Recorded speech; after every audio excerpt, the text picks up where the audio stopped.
नमस्कार, मैं काशी वाराणसी से पंडित सतीश चंद्र पांडे आचार्य कश्यप आपका हार्दिक स्वागत करता हूं। यह वीडियो चातुर्मास व्रत से संबंधित है। इस वीडियो में आप जानेंगे कि चातुर्मास व्रत क्या है, चातुर्मास व्रत का प्रारंभ कब से करना चाहिए, चातुर्मास व्रत का समापन कब करना चाहिए, चातुर्मास व्रत से क्या क्या फल प्राप्त होते हैं तथा चातुर्मास व्रत कौन कौन लोग कर सकते हैं। विशेषकर इन 5 विषयों के उत्तर आपको शास्त्रोक्त विधि से देने की कोशिश करूंगा। चैनल पर यदि आप नए हैं तो कृपया सब्सक्राइब करके नोटिफिकेशन बेल को जरूर ऑन कर लें, क्योंकि मैं इसी तरह की प्रामाणिक व्रत पर्व त्योहार, ज्योतिष, वास्तु तथा ग्रह बाधा निवारण संबंधी जानकारियां लाता रहता हूं। वीडियो को लाइक करके कमेंट में ओम विष्णवे नमः जरूर लिखिएगा। आइए इस महत्वपूर्ण वीडियो का शुभारंभ करते हैं। सबसे पहला विषय है चातुर्मास व्रत क्या है। इसे समझने से पहले हम यह जानते हैं कि संसार का चक्र कैसे चलता है। इसे 3 भागों में विभाजित किया गया है।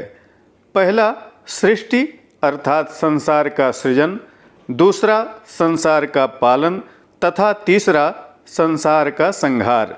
यह तीनों कार्य अलग अलग शक्तियों द्वारा संपादित किया जाता है। सृष्टि अर्थात संसार के सृजन का कार्यभार परमपिता ब्रह्मा जी करते हैं। संसार के पालन का कार्य भगवान नारायण श्री हरि विष्णु जी करते हैं। इस संपूर्ण संसार में अन्न, भोजन, प्रकाश, जल की व्यवस्था भगवान नारायण के अधीन रहती है। संपूर्ण सृष्टि किस तरह से अपनी मूलभूत जरूरतों को पूरा करे, यह संपूर्ण कार्य श्री हरि विष्णु जी देखते हैं। इसीलिए उन्हें सृष्टि का पालक कहा जाता है। तीसरा कार्य संहार का है, जो कि भूत भावन भगवान शंकर के अधीन है। इसीलिए उन्हें महाकाल कहा जाता है।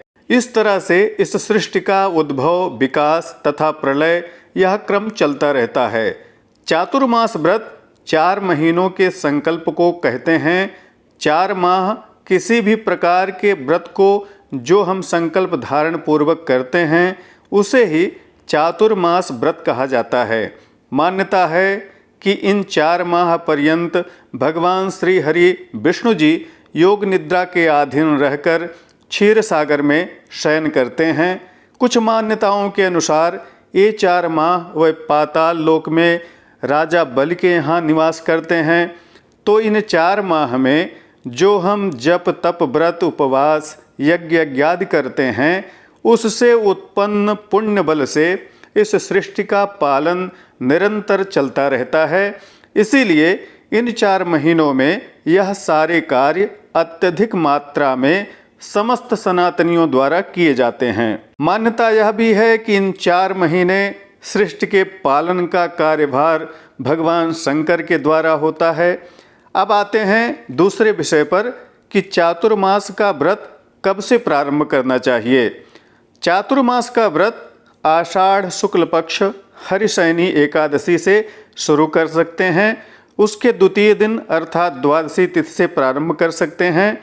इस विषय में निर्णय सिंधु तथा धर्म सिंधु कहते हैं कि आषाढ़ मास के शुक्ल पक्ष की एकादशी या द्वादशी अथवा पूर्णिमा से चातुर्मास व्रत का प्रारंभ करना चाहिए।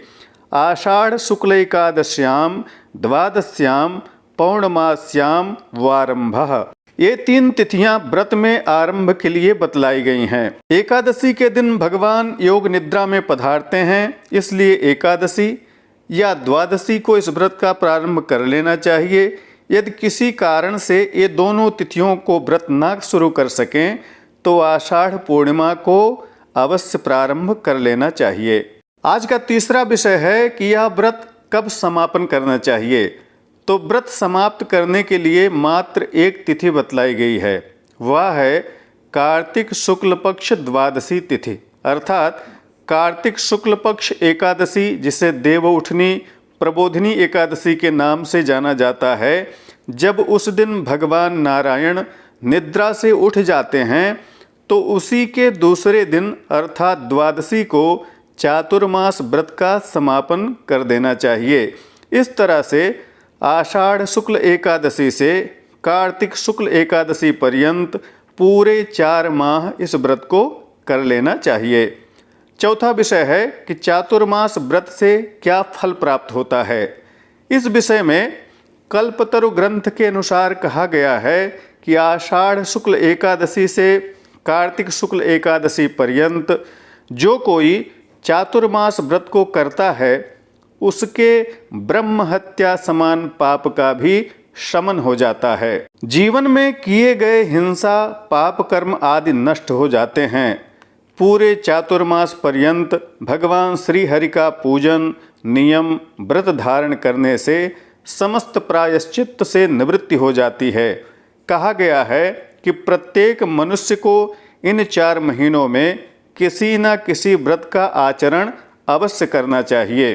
5वां विषय था कि चातुर्मास का व्रत कौन कौन कर सकता है। जो लोग पंच देवता में से किसी भी एक देवता की पूजा आराधना करते हैं वह इस चातुर्मास व्रत को कर सकते हैं।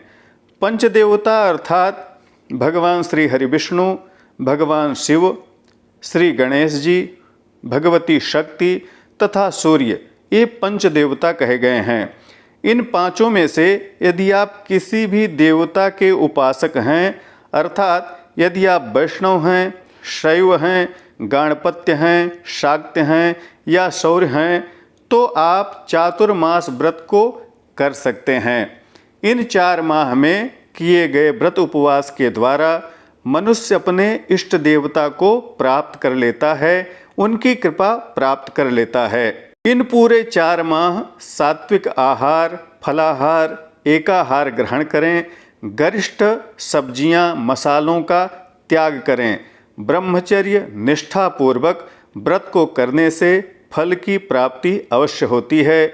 आशा है दी गई जानकारी आपके लिए उपयोगी होगी।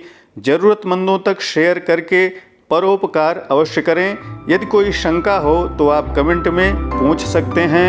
प्रामाणिक जानकारियों के लिए बने रहें हमारे साथ। नमस्कार। जय विश्वनाथ।